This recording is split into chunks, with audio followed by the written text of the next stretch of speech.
welcome to Knowledge Nation. How are you? Yeah, I'm good, thanks, Jess. Yeah, thanks for inviting me. It's great to have you on the show. You're going to be on today to talk about what's going on energetically right now and what that means for us as an evolving human race. Also about consciousness shifts. And you're going to be at the Gathering of Minds on the 9th of April, which I can't wait for. You're going to be talking about Starseeds and the 5D Ascending timeline and how to move from third dimensional chaos and toxicity to 5-dimensional flow and miracles. So I can't wait for that. It sounds so exciting, the talk. Yeah, me too. It's a little way away yet, but yeah, for sure. I'm looking forward to coming to your group. Yeah, brilliant. Yeah, they're going to love you. So what is the 5D Ascending timeline? Well, to understand that, you really have to understand, the nature of reality as most people see it is, life is, this 3D world, which is vibration. It's a world. This is kind of more in the vibration of things like fear and greed, and, and you can see the kind of reality we're living in, which is, on a personal level, we might be living a kind of happy life, but what's going around the world is kind of war, grabbing of resources. There's all pollution, issues around food, all this kind of stuff going on. So while we're living in this dimension, it's almost like problems do not get solved. It's that kind of Einstein quote that to really solve a problem, you have to kind of go on the level above where the problem was actually created. And at a kind of 5D level, what can I say, is the kind of people I meet who are kind of much more in that zone, the kind of idea of actually going to war or, tying barriers around your little country and all these things don't really compute. There's a whole wave of people coming into the planet with quite a different genetic, quite a different vibration, quite a different way of looking at the world. So really, the people who have been running this world for quite a while have been used to, okay, there's a problem, let's invade their country. That's the kind of idea. Okay, there's a problem in Syria. Maybe if we can create peace, let's bomb their capital. It's like maybe you also feel the same way, that when you look at those kind of ideas, that the one solution in front of British Parliament to create peace was to bomb the country. Where did he come up with these ideas? That is for me, is a very 3D world, really, which is about, it's really where a soul, and many of the souls who've been here in this dimension for a long time, what I call them is earth seeds. They're people who've been in this reincarnational process for a long time on this dimension. They're not used to anything else, whereas Starseeds are people who've come from other realities where very different ways of being and living and experiencing life is happening. And so they come here with a kind of like looking at this world going, there's something quite wrong with the way this world is being run. And we'll say a little bit more about Starseeds. So the 5D timeline is something that's come quite new onto the planet. It's really only really happened in the last 30 years. So back in the 60s, 70s, and getting up to the early 80s, the timeline of 3D world was heading for destruction, basically. The way we're treating this planet is, the kind of end point was probably nuclear destruction or complete environmental disaster. The 5D timeline is something very different. So all the prophecies that have been going on all in practically every culture of the world that actually predicted where this old timeline was going, which was kind of like, in the West we've got the Book of Revelations, which talks about a terrible Armageddon type scenario with the 4 horsemen of the apocalypse riding out, and you can see kind of elements of that going on now. But basically the 5D timeline is a consciousness shift, which is actually stopping what was going on this planet, where the planet was actually heading, and it's kind of shifted the kind of timeline. So actually this planet's not heading for destruction, it's heading for, it is going through a very challenging time, but the next over the next 5 decades, I think we're going to witness, certainly my grandchildren will see a very different world than we're having now. A lot of channels are talking about an end of war. There'll be no, the way this world has been running is ending now. They're going to be kind of probably revelations for the general public, which would be quite shocking. We've already heard a number of revelations about what's been going on behind doors, kind of paedophilia and all this kind of stuff in the church. But what's going to be coming out is much worse, because actually the system holds a lot of darkness, a lot of dark karma, and as the vibration of the planet is shifting, what was previously hidden was able to be hidden is now no longer able to be hidden in the same way. So that's a kind of healing effect as the dark things come out, like the Jimmy Savile stuff and all these kind of things. That's actually a healing process. When that happens, you can see there's a healing going on. Even if the general public are a bit overwhelmed with the stuff coming out, what is held up to the light of consciousness actually shifts. What's hidden actually has a sort of hidden power over us still. It's so interesting. I mean, what does all this mean then? What does the 5D timeline mean for the current system? Does the current system have any place at all in the 5D timeline? No, the current system has no place in the 5D timeline. As it gets further and further along, what we're going to find is, and we're already seeing it, is some of the major systems like financial and government are going to go through major shifts because I think the financial one is going to be heading there first, actually, and that probably will lead the government that level into major shifts because in the transitional period, sure we need money and sure there'll be government, but when you're looking kind of probably 50 to 100 years ahead, all those systems are going to change because more and more we don't need repressive governments. Yes, we do need some form of making that we don't descend into chaos, but actually we're finding when we look at our own British government, what they're doing, are they really helping the country at the moment by some of the decisions? I don't think so. No, they're helping if you've got money. Yeah, I mean, if you've suddenly got like 650 million, like the guy the playwright who flies over in his plane and votes against credit cuts, that's crazy, and more I think people are looking at that going, it's crazy, and people like actually Jeremy Corbyn is a bright light because I think he is a genuine person for the people, actually. I think he's amazing. I think he's really good. Like I just generally, as a whole, don't really like politicians, but there's something about him that I like. I think he's a bit of a rebel, isn't he? He's got that like kind of rebel vibe about him. And so is seeing this kind of challenge to the old system. I heard an interview this morning by somebody who worked for the World Bank, and what she was saying was shocking, saying that actually the American currency is heading for a dive next year, and if the American currency heads for a dive, then the American economy heads for a dive, and that's going to send a great ripple around the world. So, and this is why America is doing what it's doing, because it wants to shore up its own economy, and it's doing desperate measures, really. So none of that will work in the long term, because as the vibration is shifting, basically what these people are up against is a shift in energy on the planet, a shift in frequency, and it's not something that war or repressive policies can actually keep down. It's true, man. We just need to do in Iceland. America need to do in Iceland, and UK need to do in Iceland. Yeah. What they did was like pretty amazing. They're arresting loads of bankers now as well and sending them to prison. Yeah.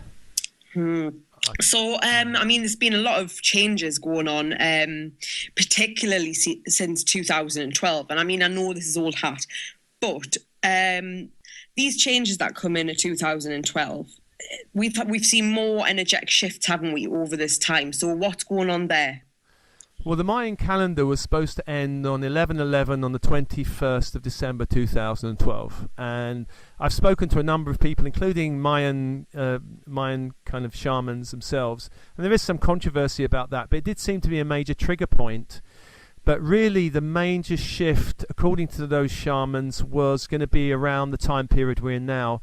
They actually told me in 2009 that the 2012 thing isn't actually the end. It is a kind of trigger point, but it's really shifting between 2015 and 2017. So we're now in the major zone where the old system is really being shaken and a new one is waiting to be born. And most people who are in 3D might look around on the news and go, but there's nothing new happening, it's just the same old, same old. But under the surface, a lot is happening. There's a lot of things been going on. One thing I could tell you about is for the last 30 years, there's free energy, before 30 years, but certainly it's been speeding up the last 30 years. Free energy devices have been created around the planet, and free energy is kind of technology which actually would do away with oil completely. Now that technology has been suppressed by oil companies, and scientists in that field have been kind of mysteriously bumped off and all this kind of thing. But, that technology is there, and that's just one thing that's waiting to come up. If you think what would shift the planet would be things like energy, wouldn't it? and wars would probably end if energy was kind of free. And back in the 1920s, Tesla actually found a way of creating free energy for the world, and he was actually blocked by the Morgan banking syndicate, because they were his financiers. Because they said, well, how do we make money out of it? And he said, well, you can't. And that blocked him. His patents got stopped and his labs got smashed. So really, that's the kind of thing that's been going on for quite a while, really. But more and more, as the frequencies rise, we'll be ready for that kind of shift. So I think, so the kind of 5D timeline we're actually heading on is something like that. Practically, there'll be technology. At a consciousness level, we're seeing the feminine rise. You know, the feminine's been suppressed for 5,000 years under patriarchal religion. If you look around most spiritual workshops, gatherings, I don't know what yours is like, but I imagine it's probably 80% women, you know. It's about 50-50, actually. 50? Oh, well, you're pretty good, but it depends. Like, so sometimes we have slightly more women, but it depends what the topics are. But generally, it's about 50-50. Oh, that's pretty good. Most of the places around, it's the women that are kind of the driving force, you know. And this is the kind of feminine energy coming back. And it's not about the goddess taking over. It's about the sacred marriage, which has been talked about for a long time. Now, you know, astrologers would tell you probably, or some would, that we're moving out of the age of Pisces to Aquarius, which is Aquarius is the 5D. Now, whereas Pisces was dominated by power, hierarchy, it's all about belief, following a guru, a charismatic leader. All the important laws, spiritual laws, were hidden in monasteries and ashrams. If you didn't know those secrets, you had to find someone who did. You know, it was all about that kind of pyramid structure. But Aquarius is very different. A lot of these old spiritual secrets, you know, I know the law of attraction came out, when in the film The Secret, and they kind of did an American Dream version of it. But it was basically, you know, that is a very real law of attraction. We attract who we're being, you know. So now in the Aquarian age, nothing is secret in the same way anymore, and that goes for the spiritual laws and the kind of darkness I talked about before. Information's now available at your fingertips. You know, Google is a very Aquarian thing, whereas Pisces was a kind of vertical up and down hierarchy. Aquarius is more equality. It's really, you know, Aquarians are about equality, egalitarian, you know. It's about finding wisdom within yourself. You don't need the guru. The age of the guru is over. The age of Aquarius is you find your own inner guide, your own higher self. That's what Aquarius is about.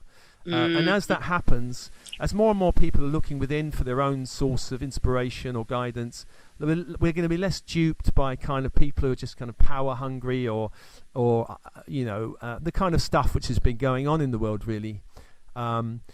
But we are in this period now of the old prophecies, from Nostradamus to Revelations to the Hopi prophecies. But more and more those prophecies are not they're not coming out in exactly the way that, you know, they're originally conceived way back, because, as I said, the timeline has shifted. The light and dark energies on the planet, because really this has been a kind of dark place spiritually for many years. This is the 3D world is a plane of duality. We grow through light and dark. 5D, we do not grow in the same way through light and dark. With the light, so in 3D, the light grows through opposition by the dark. You know, a spiritual teacher like Christ comes, people step in, he's crucified, you know, his teachings are warped, manipulated, and all that. In 5D, that doesn't happen. Exciting times ahead then. There's been some interesting things happening energetically this year. September we had Wave X, which was massive. And people that didn't know about Wave X were going, I'm going through this stuff, and everyone's saying to me, I'm going through this stuff, and I'm like, look at Wave X. So what does Wave X mean for us as a race, for anyone that's not familiar with it? Well, Wave X was the beginning of the planet, or our galaxy, has kind of entered a part of the universe where the kind of frequencies are different. So Wave X was just the beginning of that, and there's much more coming. Wave X, I wasn't quite sure, you know, I'd read a lot about Wave X, but what I felt about it was quite intense. It felt like my bones were vibrating. All these frequency shifts are designed to shift the whole planet. You know, everything on the planet is shifting. Now, some people on the planet are going, hooray, you know, all right, it's difficult, but this is what I'm here for.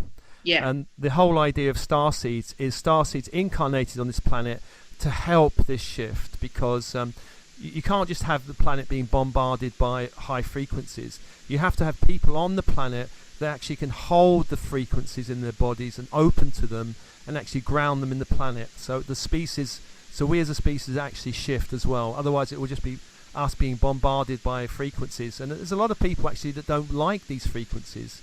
They're not up for it. And that means when they leave the planet, eventually they won't be coming back on this timeline. They'll go somewhere where they're more comfortable, because I remember hearing a channel called Lazarus many years ago saying the frequencies on the planet are shifting, the levels of joy are rising, and some people are jumping ship because there's too much joy for them.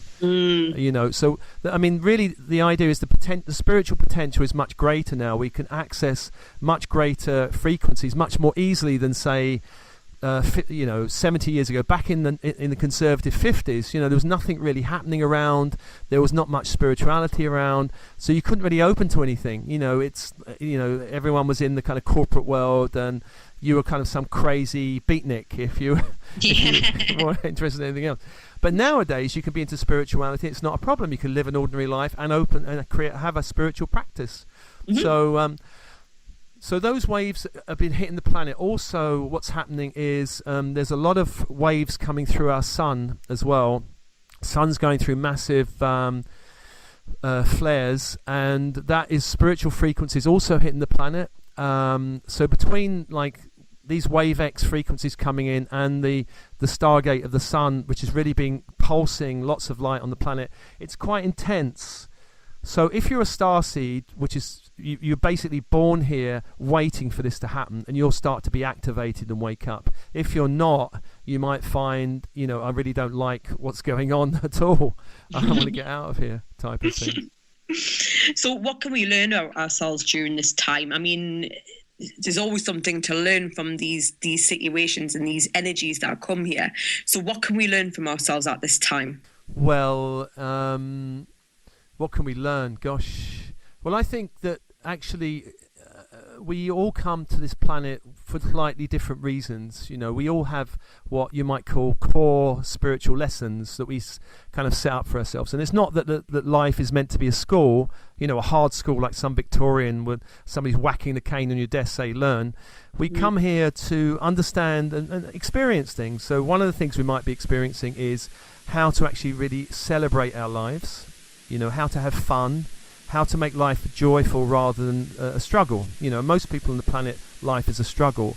So what these frequencies are doing is giving the possibility and the potential for life to be something that much more graceful, much more easier. These frequencies are also coming with something called the laws of grace, which means that we can actually dissolve old karma in ourselves and in our family line. We might be learning something about manifestation, how to create our own reality. We might be learning how to balance male-female dynamics in ourselves. How can we balance our logic and our imagination? We might be learning about creativity. We might be learning we might be activated by these shifts and find our life path is really about being a healer or a teacher. So there is no one set for everyone, but what is common for most people is about life becoming more graceful, learning to create reality more gracefully, learning to be more in the flow, learning about synchronicity, learning about miracle-mindedness. These things are much more possible. It's not just about creating your car parking space, calling in your angel and creating a car parking space. There's big things that people can do, especially if they come together, because group energies, group manifestation is incredibly powerful. I'll give you an example of something. Like I did a podcast the other day on an event I'm going to be doing called Money, Work, Energy and Miracles. And I did this podcast. The next morning I got an email from someone I'd never ever asked before for funding on anything, but I decided I'm going to ask for funding. And the next morning I got an email saying, yeah, we're going to give you money to build this website. And Brilliant. That kind of synchronicities. When you're in that kind of 5D, it's much easier because miracles only happen in the 5D zone. They do not happen if you're in a 3D world of struggle, resentment, guilt, anger, just fear. Do you see what I mean? You can't create anything in that zone apart from more of that. Yeah, absolutely. I understand that. So how does someone, say for example, if someone is exactly like the way you've just described, resisting the changes, how can someone stop doing it basically to help themselves shift over? Okay, well, for people who are starseeds, really, so I'll talk about those because I think if you're what I call an earth seed, somebody who's been here a long time, this is going to be a time where you might be just resisting everything. You don't quite know what's going on, so you're just kind of hankering down, reading the Guardian, the Daily Mail, whatever, and going, okay, I feel better. The world is still the same.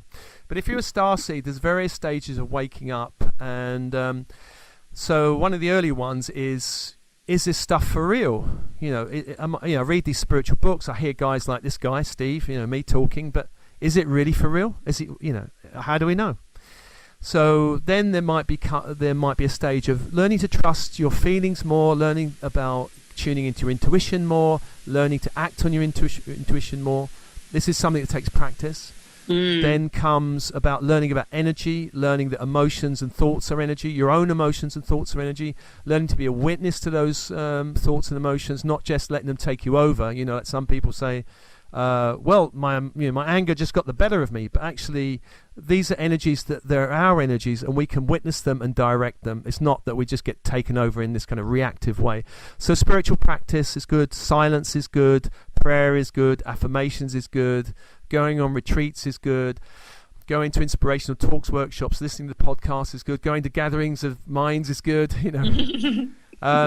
We learn about reality creation, we learn about choice and intention. We start to handle our negative ego because we realize there is such a thing as a negative ego, where it's that inner critic that says you're not good enough, you're never going to be enough, you can't do what you want to do.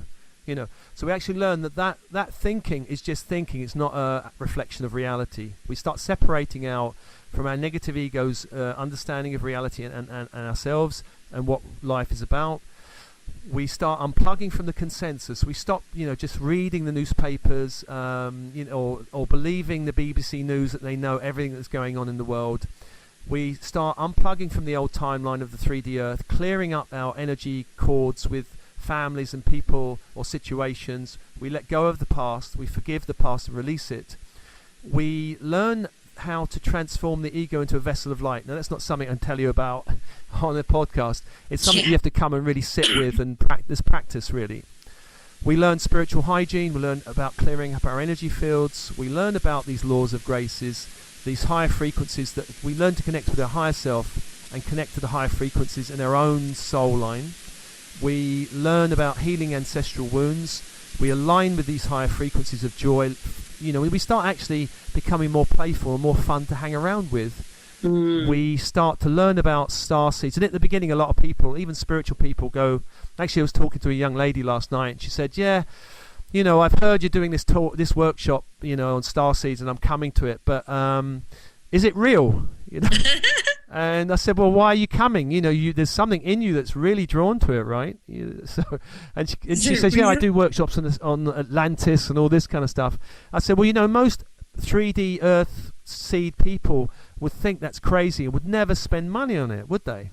And she looked at me going, yeah, I suppose not, but they wouldn't, Hang on. So this is really this is the process we're doing. We're kind of clearing up the dark stuff in our life. We're clearing up our energy. We're doing spiritual practice. We're learning effective ways of shifting our mind, shifting our focus. Instead of focus on problem, a lot, especially 3D Earth seeds.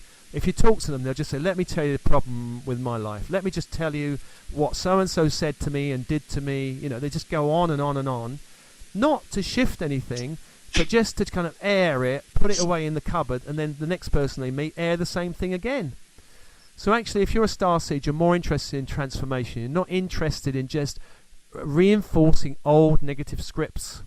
So practically, that's the path. But practically, silence is good, prayer is good, meditation is good.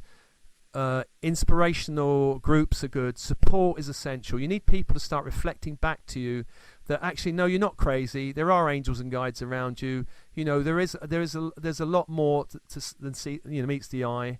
And this was my path when I came across it 20 years ago. At the beginning, I'm like, are these people all crazy? Am I crazy? And my ex-wife said, yes, you are crazy. Oh gosh. So, that was my, but I had to spend a few years at the beginning going, oh, right, I'm not crazy. Fine, now I can actually start the next stage of the work. Often earlier it's, you're answering the question, am I crazy, Oh, that's Have funny. you heard that one? Am I crazy? Am I crazy? So where does the ego come into this? Because, everybody's always trying to not identify with the ego, ignore the ego, but then it can pop up with people as a spiritual ego. Yeah, for sure. Well, one thing you should not do, and a lot of spiritual paths actually encourage you to kill the ego, to destroy it, to go after it with a knife. This is crazy. Because the ego is part of who you are on the earth plane. We need an ego. The ego's like the kind of personality self. And our ego or personality is not one fixed bit. It's like a whole gestalt of different bits. So in the ego, there's the inner child, the magical child, the wounded child. There's the inner adolescent, however tough our life was as adolescents, whether we were kind of adventurous or a bit like, withheld. There's the kind of inner parental voices. Our parents are still inside of us. We've kind of internalized them. There's an inner adventurer, an inner artist, an inner witch, an inner, an inner conformist, an inner, lazy person. There's all these parts of us. And the ego contains something called the primary selves, which is who we identify with. I might identify myself as a pleasing person who wants, everything to be harmonious, a hard-working person. I might think of myself as a spiritual person. And anything that's not that, I might try and get rid of. I go, no, I'm not somebody who's a bit aggressive. I'm not someone who wants to go out and party. I'm not, whatever. So what we create inside of us is a bit of a split between who we think we are and who we're not. And so who we're not becomes our shadow self. And in the spiritual journey, the shadow self wants to come back. Because this is energy it says this is who you are also. But the ego self goes, no, keep out. No, not going to do that. And so really the spiritual journey is embracing all of who we are. It's about healing the wounds of the past. And that, the inner child wounds is usually a big one for a lot of people. Issues around self-worth, love. These are strong ego issues that can stay with us for some people the whole lifetime.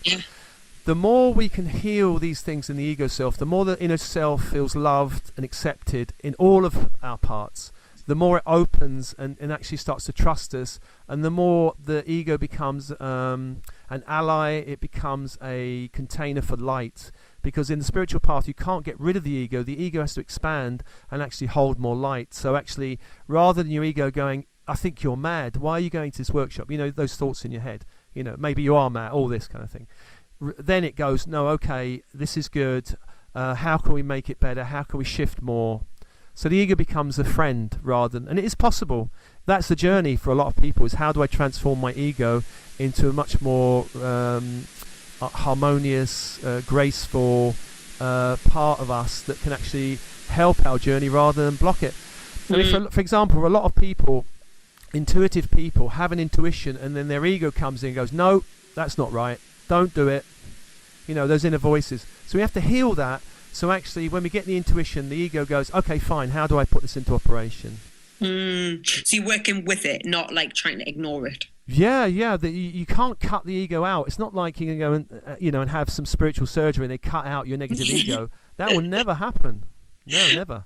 Yeah. I totally agree, actually. I completely agree. So just to get back to the Wave X thing, has the Wave X now hit and left?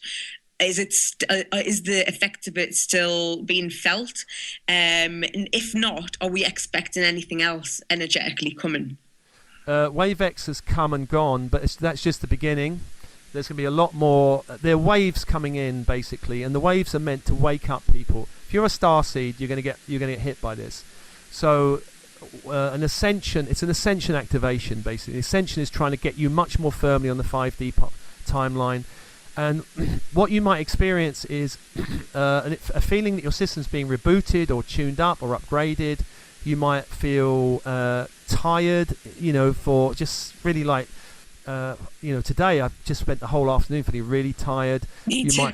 You too? Yeah, but I've got a reason. Yeah, I'm not pregnant. Yeah, you might have human. cold or flu-like symptoms. You might have strange pressures in the head. You might find yourself much more sensitive to things, light, sounds, even emotions. Your eyesight might be blurry for a little period. You might even have strange kind of tones and frequencies in the ears. Lacking of concentration, weird self-talk. You might start changing, sleep patterns and diet, eating habits, and you might, for some people, they might get a kind of shift in their electrical charge in their body. They might start getting energy zaps in their body. They might even have, for some people, they might start blowing electrical lights and things like that. That can happen. Or internet might blow up around them. You might also start to feel anxious for no reason. It's just like old stuff clearing out the body, more emotional than normal. One thing that some people, it's kind of a weird thing, they might start seeing more 1111s around, in the... Oh, yes. They might start seeing that kind of thing. Reality, once you start shifting, reality becomes more dreamlike. You might have a sense of this place really not feeling like home. Time might feel very distorted. You might lose sense of time. You might feel time speeding up. You might have an increased sense of things like telepathy or intuition, bizarre dreams. So that's the kind of things that start to happen. And these waves are coming in more and more. They're not always comfortable, but on the other side of it, you'll become much more connected to your higher self. Your energy system is being upgraded. So your chakras are also being upgraded. Your sense of knowingness is being upgraded. Your sense of connection to the planet is being upgraded. Your sense of power and manifestation is also being upgraded. So it's fine. But getting there is tough because you're throwing off the old 3D. Yeah. So, when people see these, you mentioned 1111 there, which I do see a lot of. Why are people seeing these repetitive numbers? Yeah, well, it's actually, it's not just numbers, there are other things, but it's the way your higher self's starting to speak to you. So it might just give you kind of synchronicity in things like 1111. You might start seeing certain things like phrases or words, or you might get a book fall off a bookshelf and hit you on the head. There are all kinds of weird things where your higher self is really going, come on, or we want you to kind of wake up. So 1111 is just showing you that actually it's kind of a sacred number, set of master numbers. It's just saying like your higher self is just kind of could be saying you're on the right path, keep going kind of thing. I see it all the time, 1111 actually. Yeah, I always think of it as that I'm on the right path. What about something like 2323 or 2121? I haven't personally come across those. I've come a few other people I've heard talking about the 33 numbers, but I think I know the 1111 is the most common one, but there's a whole range of things. I start seeing things like the Nike one, just do it. That kind of hits me all the time. Yeah, brilliant. Yeah, you know the brand, the just do it thing. So that's my own higher self saying, "Come on, just do it." Oh, I love it. Yeah. I love the way that we can, our higher selves can communicate. It's so good. So I want to move on to talk about you now, right? And your journey. You had a wake-up call in 1991 and then another in 2010. So what happened? What's your awakening story, Steve? Well, in 1991, my father was in hospital and died January 91. He was had lung emphysema. So basically, when he died, it felt like a spell was broken. I remember my family couldn't cope with his death. It was almost like, let's have a cup of tea kind of thing. We can't do any emotions. It's kind of really, really superficial. Okay, father's died. It was really, that shocked me, seeing how my mother and others were reacting about it, but my mother particularly. And so I left the hospital thinking there must be something more to life than this. That was such a strong thought. It's not just that we live and die like that. And after that, I had a whole range of synchronicity. Within the next 6 months, I met all the spiritual teachers that were going to be most influential on me for the next 20 years, actually. It was incredible, one after the other. I went for some language lessons. My ex-wife was Portuguese, so I thought, okay, maybe I should learn the language, right? So I answered an advert, and the woman teacher turned out to be a kind of witch. And so I was like, right. I soon, she stopped teaching me language. She started teaching me tarot and crystal and magic and all this kind of stuff. Brilliant. So that was the beginning then. And then I met a teacher called Jill Edwards, who was amazing. And then she introduced me to a load of others. She pointed the way to alternatives. Then I went eventually and worked in alternatives as a director. I was there for 13 years. And there I met like loads of people. I arranged something like 1,300 events. So then I was on track. I met my next life partner. We manifested an amazing house. I wrote some books. Everything was great. But then in 2009, I felt this rumblings of like transition. I felt something in me not happy anymore. But I thought, but I love my work. I'm with someone I love. Everything's fine. But more and more, I got this kind of sense of I have to shift something, and really that shift really pulled me away from alternatives. I eventually resigned, thinking, well, there's more. I don't know what it is, but I'm stepping out. It's like it was very hard because it's my ideal career. I kind of created this ideal career where I could my own boss, do more or less what I wanted in an area I loved. But I decided to step out. And me and my ex-partner Ursula, we also separated. It wasn't easy. And I couldn't understand it at the time because we both felt like we're in the same kind of vibe in the spiritual journey. But now, and then I went through a very difficult transition, actually, very difficult, like a dark night of the soul, actually. Mm. And I thought at the time, well, I know that the bigger the kind of darkness, the bigger the kind of gift on the other side. I kind of knew the theory, but the experience was excruciatingly painful. A couple of times I felt like leaving the planet, to be honest, because it was so hard. Everything stopped working in my life. My intuition disconnected. My connection to higher self stopped. Everything stopped. Nothing was working. I felt like I'd fallen from grace. It was really hard.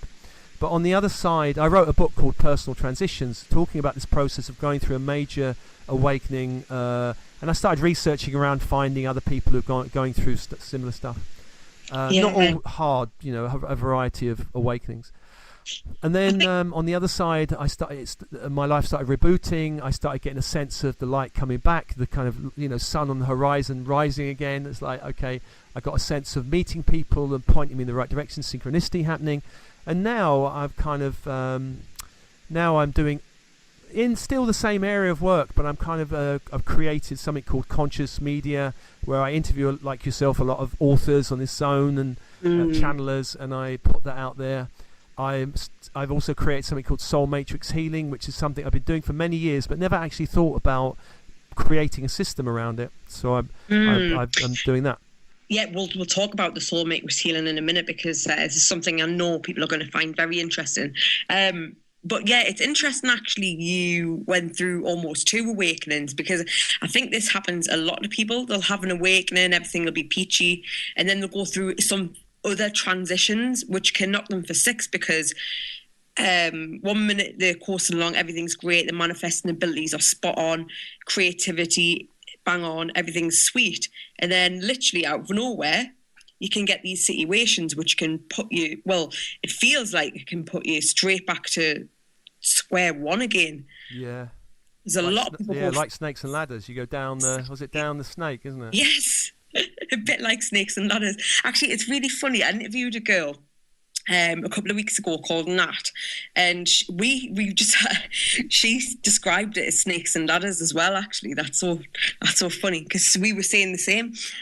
She'd had an awakening and then went through another awakening, and I think it's so common with people. Why do you think that is? Is it because we haven't actually done all the work on ourselves, so we have a bit of a break and then we get more to work on? Yeah, I think so. I mean, I'm somebody who's worked very intensely spiritually, I would say. In the last 20 years, I've explored so many things, from Wicca to shamanism to light body training to, energy healings to voice dialogue to coaching to NLP to personal development of 4 or 5 different types, I mean, I used to think there's nothing really much I haven't explored, ayahuasca, all this kind of stuff.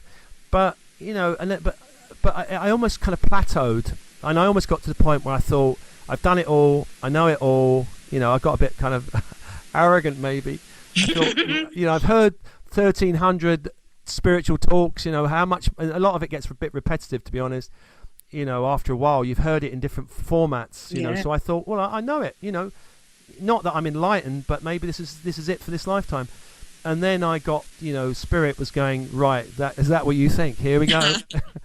So I slid down the ladder, down the snake a bit, and then it's going, right, now let's see what goes on. And so it was a real challenge. But I think what Spirit was trying to do is really wake me up. And I mean, talking about Starseeds and 5D timelines and old karma and Illuminati, I haven't really talked about them, but all this stuff is something, even at Alternatives, I would never talk about, because the organisation wouldn't really get it. They would, yes, we're up for spirituality, but that's just too far for us, Right. Okay. So I realised I'd plateaued in my own spiritual development. We created Alternatives to be of mass appeal to a lot of people who are kind of new or newish or a bit down the road. So because of that, I couldn't go any further, because I was still dealing with that, and really I needed to go much further in my own development. So what this has done is threw me out and goes, okay, Starseeds, 5D, star guides, really connect to your higher self and beyond. This is what the universe is really about. My eyes have really opened in a way, and also I'm less scared of talking about it, because it's almost like now, after being through that 5-year transition, I'm not scared of really any of this stuff. I just talk about it now. Yeah, it's the best way, man. And so many people have been through similar things, and it's nice to hear that other people have. Do you know what I mean? So, are you a starseed then? Do you know this about yourself?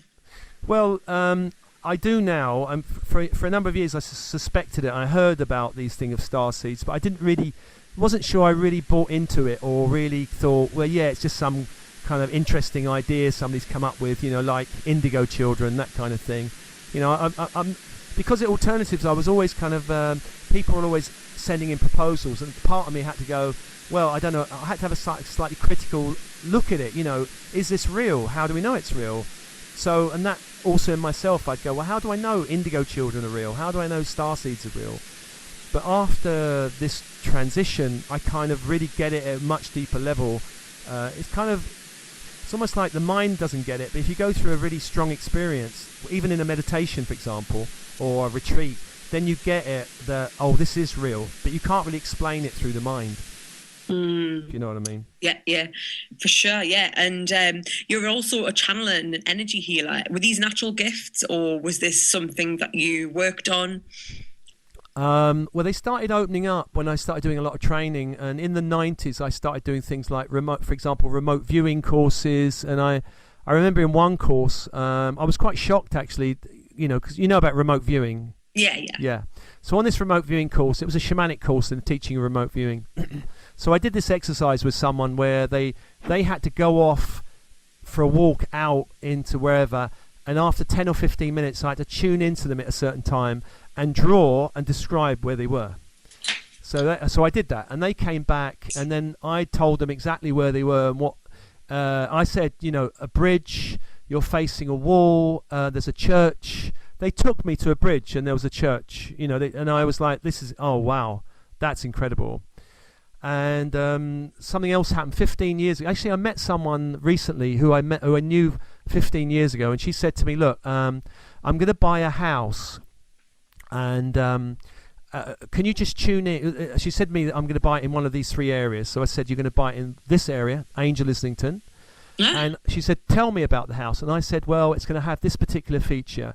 And what I saw was a high wall with that Virginia red creeper on it, that kind of red thing, And anyway, after 15 years, she got in touch with me and said, I want coaching for a book I'm writing on. It's kind of a family constellation thing. So I went round to her. She said, come round my house. So I went round the house. I was looking for this wall with this red vine, because I remembered it really clearly. And I was very disappointed to see there was nothing there. And I knocked on her door, and she invited me in, and we went and sat in a conservatory at the back. And then I just got up and had a look at her garden. And there in her garden was this wall covered in the red vine, red thing. And I said to her, that's what I saw. She couldn't remember it. But I remembered it. I said, that's what I saw. And I was kind of blown away by... But it's not that I have a special gift. I mean, everyone... or a lot of people have this gift. It's just whether they develop it or not. So that's what I think too. Yeah. That's what I think. So when you're channeling, do you channel messages? Is it that kind of channeling? Well, the whole soul matrix healing thing. I've been interested in guides and higher self for many years, and but never would publicly ever speak about it. But now, so in workshops, they actually speak to me, and I'd ask them questions. What's this group? What's happening in this group? What do I need to speak to this? What about this person here? And I get very quickly the kind of answers. So in a one-to-one session. And really, I'm not doing the healing. It's almost like my higher self and the client's higher self, and they will tell me what. And I have to really be open to the client. Say, look, this is what it is, and this is what I have a pendulum as well with a lot of charts, so I use it that way. And I kind of get. So I've kind of had to trust that much more. And people actually call me up for advice now, and just say, what should I do in this business? What should I do with this relationship? And I just tune in and with their higher self and say, actually. Well, I don't tell them what to do, but I try and show them, these are the choices. And I think, what do you think? And I think that one's got more energy to it, don't you think? I don't want to take away their power by telling them what they should be doing, That's good, actually. That's a really good way to work. So talk to me about the soul matrix healing. Tell me everything about it. Like, what would someone who come and done this workshop, what would they get? What would they gain? What would they learn? That kind of thing. Well, in Soul Matrix, it's one-to-one at the moment. I'm not really running. I might do trainings on it, but at the moment, it's just one-to-one healings. The things I look at is a person's energy field. I look at things like, are there hooks, energy tears? Are they carrying anything in their energy field they shouldn't be carrying? What's happening in their chakras? Do they have any portals in their energy field? Could be if they're negative portals, then stuff can come through that needs to be closed. Do they have any implants in their energy field? Have they got soul fragmentation, loss of soul, through shock in this lifetime? How grounded are they? Are there any programs in this life that needs to be cleared because of imprinting trauma, birth or growing up, other lifetime trauma? The soul. The basic idea is the soul's multidimensional. So. That means that sometimes blocks are multidimensional. So, for example, a very common one I see in clients is, spiritual people who are very frightened actually to speak publicly or openly about their spiritual values. And what is usually, I found, is death or torture in other lifetimes. Because you look in the last few thousand years, if you think Spanish Inquisition, if you think witch burning trials, you've only got to have a few of those, and you're not going to be wanting to talk openly. Yeah. But these kind of things can be cleared in the Akashic record. I'm looking also for other life resources. So often clients come and I actually find that they're very gifted in certain areas that they've developed in other lifetimes, and it's just a process of remembering it. I had one recently who was a very skilled energy worker, but she really hadn't woken up to that fact in this lifetime, but she could. I look at ancestral patterns with mother and father lines, any problems with ancestors energetically that can be neutralized and healed. I look at usually starseeds see me really, so I look at starseed activation levels. I look at any interference from negative alien races or beings. I look at star guides, their connection to star guides. I look at their higher self and guides. Are they fully connected? Are they connected to the angelic guides? If they've got any, are there any contracts and vows that need to be cleared? I mean, yeah, it's just. Also the ego. Is there anything happening in their ego that needs to be cleared and healed quickly? But then also there are practical things, like they might be talking about work or relationships. So it's working on energy on these things as well, and having a look at options, beliefs, motivation, direction. This kind of more practical coaching things, I'd say. It sounds amazing. You've sold me.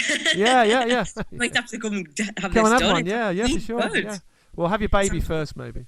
Yeah, it might be worth doing that. No, it just sounds really interesting. So I guess obviously everybody's different, but how many times roughly would somebody need to come to you? I mean, obviously I know it depends on what they've got going on, but is this something that is like a one session thing, or is this like repetitive sessions usually?